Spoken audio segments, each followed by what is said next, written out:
Hi friends, నా పేరు యశస్వి. అందరూ బాగున్నారా? ఈరోజు టాపిక్ ఏంటి అంటే, మనం రోజు ఒక పూట అన్నం అయితే తింటాం కదా. అయితే ఈ రోజుల్లో బీపీ షుగర్ పెరగడం అందరికీ కామన్ అయిపోయింది. రైస్ని పూర్తిగా అవాయిడ్ చేసేసాము. మనం రోజు బియ్యాన్ని 2 నుండి 3 సార్లు గట్టిగా కడిగితే బియ్యం నుండి ఒక విటమిన్ పోతుంది అని మీకు తెలుసా? తెలుసుంటే కామెంట్ బాక్స్లో కామెంట్ చేయండి.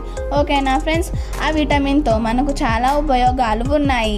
అందులో ముఖ్యమైనవి మన రెడ్ బ్లడ్ సెల్స్ని అలాగే వైట్ బ్లడ్ సెల్స్ని కొత్తగా క్రియేట్ చేయడానికి ఈ విటమిన్ చాలా అవసరం. అలాగే మన ఆరోగ్యవంతమైన చర్మం కోసం ఈ విటమిన్ ఉపయోగపడుతుంది. ఈ విటమిన్ బ్రెయిన్ సెల్స్కి కూడా చాలా అవసరం. ఇది అన్ని బాడీ సెల్స్ని సరిగా ఫంక్షనింగ్ చేయడంలో ఒక పెద్ద రోల్నే తీసుకుంది. కాబట్టి బియ్యాన్ని ఎప్పుడైనా కడిగేటప్పుడు 1 లేదా 2 సార్లు లైట్గా కడిగి పెట్టుకోండి. ఆ విటమిన్ ఏంటి అంటే బి విటమిన్. ఫ్రెండ్స్, మరో క్వశ్చన్తో మీ ముందుకి